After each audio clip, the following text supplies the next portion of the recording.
Le Sénégal vient de donner une nouvelle leçon de gestion aux pays africains. En effet, depuis l'accession du duo Bassirou Diomaye Faye et Ousmane Sonko à la magistrature suprême du Sénégal, on assiste à une déferlante de résolutions, ou mieux, de directives fortes. Cette fois-ci, le gouvernement Bassirou s'attaque à la problématique du pouvoir économique de la diaspora. Comment le mettre au profit de l'Afrique? Donc tous les Sénégalais qui sont désireux de mettre leur capacité économique au profit du développement de leur pays, vous êtes au bon endroit parce qu'on verra ici comment est-ce que c'est possible, quelles sont les mesures que votre pays a mis en place pour cela. Et pour ceux qui ne seraient pas sénégalais, vous êtes également au bon endroit parce que vous pourrez vous abreuver à la source de la révolution sénégalaise. Au Cameroun, on dit prenez cahier et marquez dictée.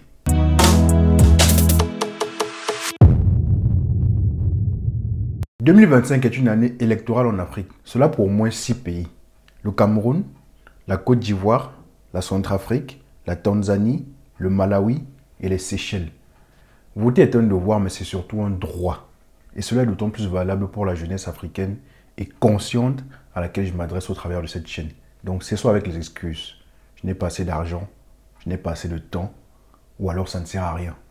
Allons nous inscrire sur les listes électorales et préparons-nous à voter pour le candidat qui nous inspire. Car celui ou celle qui ne vote pas n'est qu'un simple locataire dans sa propre maison. Bonjour à tous, aujourd'hui c'est le point Éco Afrique. Et dans cette rubrique, nous vous donnons les points majeurs de l'actualité économique africaine. Donc aujourd'hui, on parle du Sénégal et de sa politique inclusive vis-à-vis de sa diaspora. Donc pour ce faire, et comme à l'accoutumée, je vais m'aider d'un article de Jeune Afrique que je prendrai le temps de lire en 2 minutes. Restez le temps de la lecture et après ça, on revient pour le débrief. Donc allons-y rapidement. Les diaspora bonds du Sénégal peuvent-ils être un succès? 5 questions pour comprendre. En effet, les diaspora bonds, c'est les obligations qu'émettra l'État sénégalais à disposition du coup de sa population. Dans son projet de loi de finances de 2025, le gouvernement sénégalais prévoit l'émission d'obligations à destination de ses ressortissants à l'étranger, avec pour objectif de diversifier les sources de financement du pays. En 2023, les fonds transférés de la diaspora vers le Sénégal s'élevaient à 1600 milliards de francs CFA, soit plus de 2,4 milliards d'euros, ce qui représente 9,4% du PIB du pays. C'est plus que l'aide délivrée par les institutions internationales et les bailleurs de fonds bilatéraux. Selon l'hypothèse d'Amad Ndiaye, professeur d'économie à l'université Cheikh Anta Diop à Dakar et consultant international, il suffit que chacun des 700 000 Sénégalais issus de la diaspora souscrive en moyenne au diaspora bond à hauteur de 310 000 francs CFA, soit 472 euros, pour que le déficit budgétaire qui s'élevait à 840 milliards de francs CFA en 2024 soit financé par ses ressortissants à l'étranger. Adopté en décembre dernier, ce dispositif devrait entrer en vigueur à partir de cet été pour la période 2025-2027.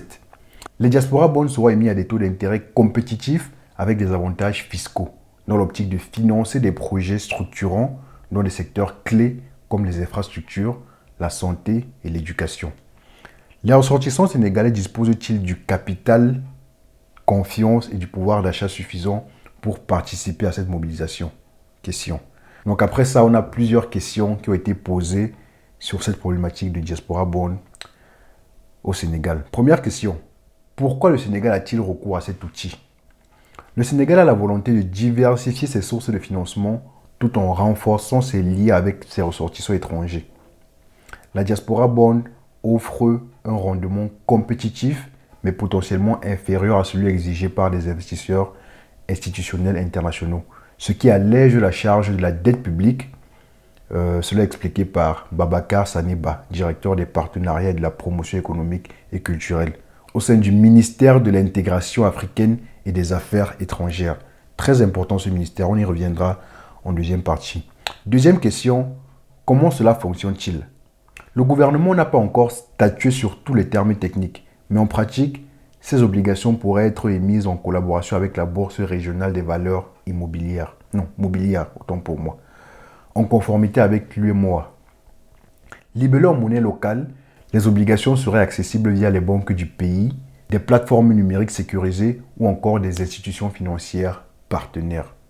Pour toucher la diaspora en Europe et notamment en France, un agrément auprès des différents régulateurs financiers des pays concernés sera nécessaire, très important. Donc il faudra l'accord des pays hôtes.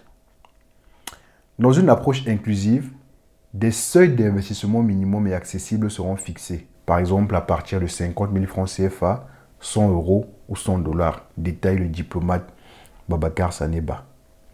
Des incitations fiscales pourraient être offertes pour encourager l'investissement, comme une exonération sur les rendements pour les résidents étrangers. En effet, afin de garantir la transparence du dispositif, un audit indépendant et des rapports publics annuels pourront assurer une gestion rigoureuse des fonds. Les investisseurs suivront en ligne leur utilisation et l'avancement des projets. La diaspora Bond pourra financer des projets comme l'extension de l'aéroport international Blaise Ndaye, le futur port en eau profonde de Ndayane ou encore la construction du hub logistique de Kaolack prévu par le projet Sénégal 2050. Bon, on va s'arrêter là. Que vous inspire cet article, les amis? À quoi est-ce qu'il vous fait penser? Pour ma part, je pense à deux choses en particulier rapidement. Je vais vous donner mon avis et après on reviendra en commentaire pour la troisième partie. C'est là-bas le nœud du sujet, donc je vous y attends.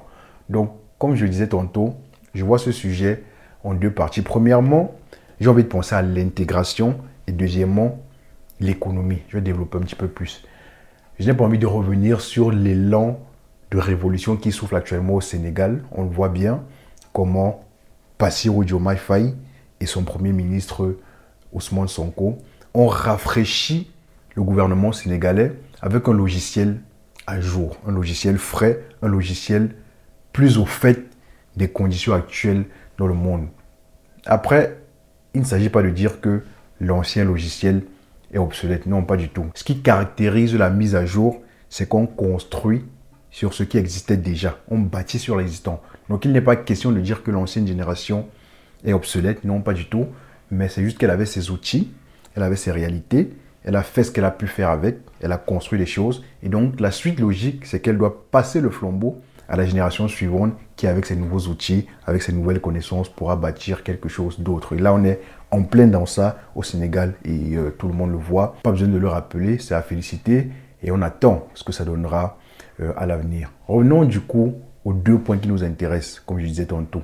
L'intégration et l'économie. Premier volet, l'intégration.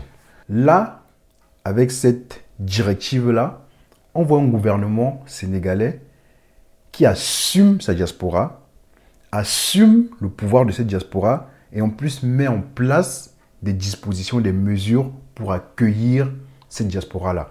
Ça pourrait paraître anodin pour certaines personnes, mais ça serait parce qu'ils ignorent à quel point la diaspora est traitée avec méfiance dans nos pays africains. À la limite même exclue. Cela pourquoi? Parce qu'ils constituent une vive critique ou une critique vive.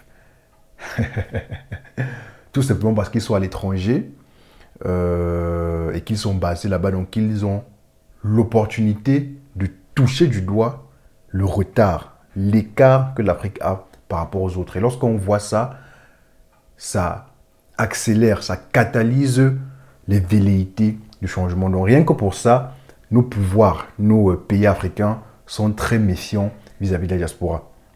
Donc, de voir un gouvernement sénégalais qui intègre sa diaspora, qui embrasse, qui accueille sa diaspora, c'est à féliciter et à plébisciter largement. D'ailleurs, vous êtes sans ignorer que cette méthode d'intégration de la diaspora fait partie des leviers de développement qui ont été utilisés par de nombreux pays asiatiques. Et ça continue aujourd'hui d'ailleurs sous une forme plus rentable. Parce qu'à l'époque, on était sur un rapatriement des capitaux. Et la suite logique du rapatriement des capitaux, c'est le rapatriement des cerveaux qui vont exploiter ces capitaux-là. Donc clairement, c'est une stratégie qui marche, c'est une stratégie porteuse et le Sénégal ne doit pas lésiner sur les moyens pour l'exploiter. Deuxième volet, l'économie. Je vois cette résolution-là, cette directive-là de l'État sénégalais comme une sorte de back to sender, de retour à l'envoyeur. Déjà, il faut préciser que ce mode de financement-là par la diaspora est totalement viable pour le Sénégal et même pour tous les autres pays de la zone francophone simplement du fait de la stabilité du franc CFA adossé à l'euro.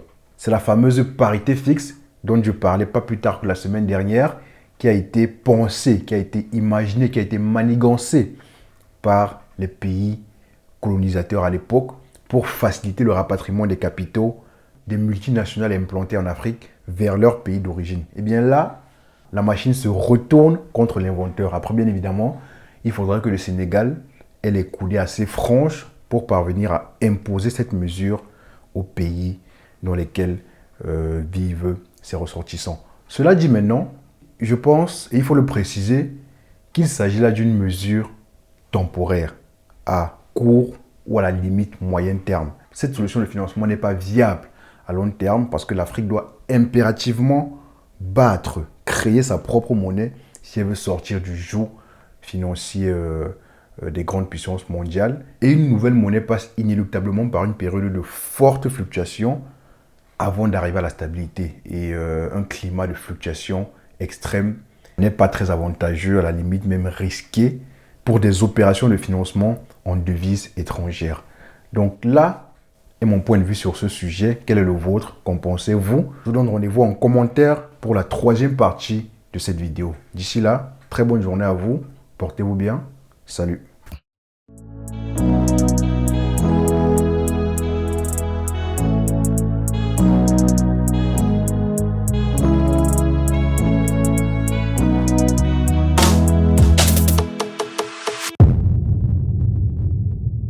Bonjour et bienvenue sur la chaîne Diaspora Africaine.